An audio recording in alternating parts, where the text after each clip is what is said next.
the caption of the broadcast, take your time to read the description as well, because that is where you would understand what we are going to be discussing this hour. And then you can indeed see where you also want to probably have a contribution, right? And after that, please like the broadcast. That one itself is to register your presence here, right? Finally, share it far and wide to invite your friends and your not so friendly friends, your frenemies, and tell them all that my good today. Then sit back, relax as we go through this sharp. So, brethren, this evening we are starting from what I will call the continued reactions of the establishment beneficiaries since Peter Obi went to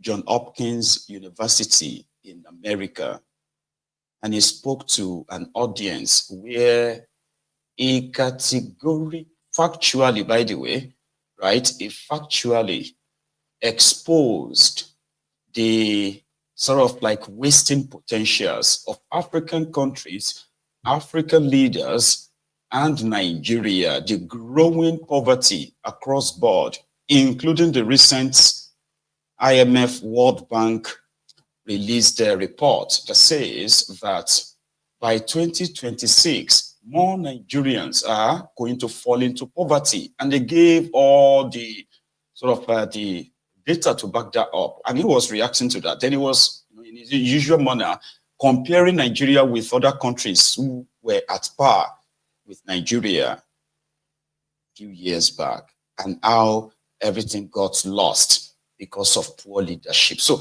they have been reacting. The first person to react is that Swegbe Sugomu Showumi, right? Anyway, the camouflage guy came out and said, saying that to the international audience was tantamount to demarketing Nigeria. First reaction. Of course, the obedience entered him. Like there is no other person that demarkets Nigeria than Tinubu, who happened to be the Pablo Escobar of Africa. The last Pablo Escobar, who tried, after amassing so much money from drug dealing, sponsored like different political parties, different politicians via different political parties. At a point, he decided it was time for him to become the president of Colombia, and that was his end.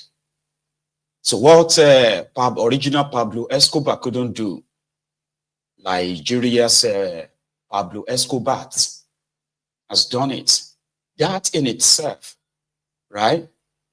The world is wondering, how did that happen? That tells a lot about the people from that place. Today, on that Tinubu, not only that the economy is tanked, right? We are now talking about the public image of Nigeria outside Nigeria, where Nigeria is now considered as one of the 5 worst countries ever. Worst countries ever in the world, where your passport is kind of like a guarantee way of you getting denied a visa because of what your country is, your passport. You have a druggie as your president. I don't even know how you are trying to shake that off, right? So what kind of demarketing is more than that? You have rogues, incompetent rogues, who have industrialized insecurity in Nigeria to a multi-billion-dollar industry. What kind of demarketing, what other demarketing sort of like a reason do you need? But because a lot of them are living in denial, or somehow there are these, this kind of like a hypocrite, okay, whose idea of this globalization is that somehow, the rest of the world is actually not seeing what's going on in that contraption. So the new reactor right now is Sanwoolu, the governor pointer and key of Lagos, at the pointer Sanwoolu. Now, Sanwoolu who came to limelight after being a long time, from record, a long time bagman for Tinubu, right? So he came out to defend Tinubu. Rather than defend Tinubu per se, he just went on that usual political tirade of repeating a lie. You know, that's something about that contraption, right? Oh, he didn't steal any money. What did he do? What did he do in Anambra? Blah, blah, blah, blah. While his mates are being hunted down or cutting deals to join any ruling party to escape a prison, this guy continued to dare them, right? Now, we are going to go to the response of Sanwoolu. This is it. Now, Sanwoolu, in reacting to Peter Obi's expression, or the Peter Obi's criticism of Tinubu just a few days back, right? Here is what Sanwoolu tweeted, word for word, because it is not video, right? He said, factually, addressing Mr. Peter Obi's criticism of Nigeria at Johns Hopkins University on Thursday, April 24, 2025. Former Governor Peter Obi, the Labour Party presidential candidate for the 2023 election, was at Johns Hopkins, blah, blah, blah, blah, where he made several disparaging comments. That's what they call it. When you criticize Tinubu, you are automatically considered as criticizing his tribe to start with. But just listen up. He said he made the unflattering remarks, not just about the incumbent Nigerian government, but also about Nigeria. He said, I also find Mr. Obi's pattern of behavior disturbing. When prominent Nigerians go overseas, they ought to project Nigeria positively. What does that even mean? Project Nigeria abroad positively. Brethren, what does that mean? Like, you have to tell them that people are not dying, people are not being kidnapped, people are not being killed, and criminals are not looting the treasury. And then the country is not wallowing in poverty. Like, what do you tell the world to project Nigeria? That it is safe for them, right, to move their family to. And Nigeria is so safe for them to invest their money. But here you are, an economic refugee in another country. While the rogues are destroying the contraption, right? Majority of those who can afford it, they are escaping. It's like escaping from the zoo. Anyway, let's continue, right? So they do not have to do that for the government, but we all owe a duty to market Nigeria on the global stage rather than the markets are. That is what true patriotism is all about, according to Sanwoolu. So because Mr. Obi focused on poverty and said that the current administration's policies are making Nigerians poorer, I will concentrate on that. Now, is Tinubu's policies not making Nigerians poorer? Is that real or not? It is, yeah? Now, let's continue. According to Sanwoolu, he said, now, I find this somewhat ironic that a man like Mr. Obi, who did not build a single school, Shori, you see this line? You can tell that the first person to use this line, yeah, was no other person than Dele Alakori. And since then, you will see in everything that Sanwoolu actually published, though. You can, those of you who have had encounters with the Ronukus, those of you who have had encounters with the Ronukus, you probably will get to understand some of the familiar lines. So this is how you get to know that their inputs of, they are tribalizing politics for their own political gain. By the ones that you see, all this tribalism, all this ethnicism, all this hatred that they are pushing by the Ronukus online, you can bet on it that they all come from the highest rank of these rogues, these chancers. But here, for those who are interested, right, most of what this loony actually published there, right, they are stuffs that you can search for And because it is internet, right? You can get all your answer. Sanwoolu could have actually gotten his own answers, but that won't work. They had to push it. Here you get like, he did not build a single school. He did not build a single hospital. Poverty, this and that. These are the, what do you call his name? Deliala Corey's line. And it all started from 2022, right? Now, Sanwoolu said, single school or a stand-alone hospital throughout his 8-year tenure as governor of Anambra, or sustainably provide credit facilities.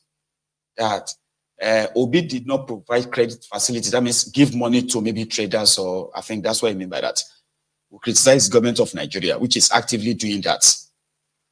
He said, I say this because the president of Nigeria, Bola Tinubu, is my predecessor.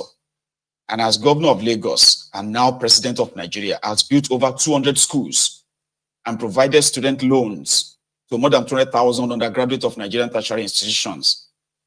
In less than 2 years, he has provided over $500 million in credit facilities to small and medium-scale enterprises. Zobo. You all know that that's Zobo, right? Or once you repeat it again and again, right? Then it must be true. Now here, said while he was governor of Lagos between 1999 and 2007, the president reduced poverty by more than 46%. This is also a lie. I'll show you some data that contradicts this lie. Okay, I'll show you them. Said there is every reason to believe that based on what he did as governor of Lagos, he will repeat the same feat at the federal level. After all, the best predictor of the future is the past. He said, but let us examine the messenger, not just the message, and look at the issuer as well as the issues. Mr. Obi talks a good game, but was he able to reduce poverty while he governed Anambra? Perhaps we can let the facts speak for themselves, right? So now here are the typical talking points of the Ronokus. Magbolo, under Peter Obi as a two-term Anambra governor, poverty in Anambra increased. That was a lie also, but it's been repeated again and again, right? So it must be true, according to them. Anyway, he said it did not reduce. So before Peter Obi became Anambra governor on Thursday, June 14, we launched a research, right? He said poverty rate in Anambra was 41.4%. But after only 2 years in office, the poverty rate in Anambra jumped to 53%. Then he said, but the interesting thing is that 5 years after Peter Obi left office, his successor, Willie Obiano, reduced the poverty rate in Anambra from 60% to 14.8%. You see, this is also their talking point, all right? So before Obi in Anambra, which is actually the fact now, right? So before Obi in Anambra, indeed, there was Chris Ngige. Before Chris Ngige, there was Umba Dinuju. And indeed, it was actually during the time of Ngige that the Anambra Poverty Index started falling. And yeah, immediately after Obi, that was when the poverty in Anambra actually fell drastically. Again, I'll show you some of what you will see, I mean, the numbers, okay, from a very reliable data, but keep reading. He said, but the interesting thing is that, meanwhile, the Obiano that now succeeded Obi 10 years after Obi left, that Obiano is currently standing a trial for looting over 87 billion naira from Anambra State as their governor. Now, the same Obi himself, right, who was kind of like the guy who, who evidently seems to be the one with the cleanest record among these roads. Something that became a crime, by the way, like, how dare you be bragging about saving money? But there is more, all right, but I'm going to share that before we continue. Anyway, as such, I'm not sure, right, that Mr. Obi is morally well placed to make the alarming claims he made about Nigeria at John Hopkins. Now, you can tell that there is actually nothing here, all right, to show that what Peter Obi said about the contraption is a lie. According to Sanwoolu mentioned student loan. And out of the millions of Nigerian students in public school, let's use public school, not those ones in private school, who are almost paying the same as public school, I mean, as private school as we speak, when Tinubu removed education subsidy and jumped the school fees. So out of the millions of them, where many of them are actually like already working on just leaving school, generally like, you know, drop out of school. But Tinubu will brag and tell you this, right? However, the poverty rate in Nigeria, that is not exaggerated, is it? So some people a group actually did an analysis. This time around, you know that data is very stubborn, okay? So when they said for the economic size of Anambra State and Lagos State at different times. So what I mean is that, let's say Anambra State, which is not as advantaged as Lagos, and we all know why. That is the political setting of Nigeria, which is intentional, but I don't have to go into all of that. So this is who they were. When Obi was their governor, and when Tinubu was governor, when Fashola was governor. So they now put, like, what kind of resources did these people have access to? And what did they do with their resources? Now, to make you understand, you know, Lagos is the richest state in Nigeria. Lagos currently is not oil producing state. It should be, because they've got their own crude oil as well, right? But it's not. But Lagos is the headquarters of all the oil producing companies. I mean, so all the oil headquarters of all the oil companies in Nigeria. So they pay all their money there. All the telecommunication companies in Nigeria, their headquarters is in Lagos. So they are like advantaged. Now, what are you doing with their resources? So those who are in Onitsha, Anambra, collecting taxes and allocation and what have you. So how much allocation did this person collected, and did this person also collected, right? So what did they do with it? To make you understand. Let's say Lagos State under Tinubu had access to 100 naira. Lagos under Isaleko Barack Obama, Fashola, had access to 300 naira during his own time. Anambra of Agulu of Anambra of Peter Obi had access to 15 naira. So do you know how many 15 naira you'd have to like take out of 300 naira? Or how many of it you have to take out of 100 naira, Abi? Because there are two different times, okay? During Tinubu's time, during, Ajangbadi Albert Einstein's time, Fashola. So they now said, putting all of this in scale, investments in millennium development goals like healthcare, education, access roads, access to water, security, that's also part of it, I think, right? I think. Anyway, it's a major. Now you see this money.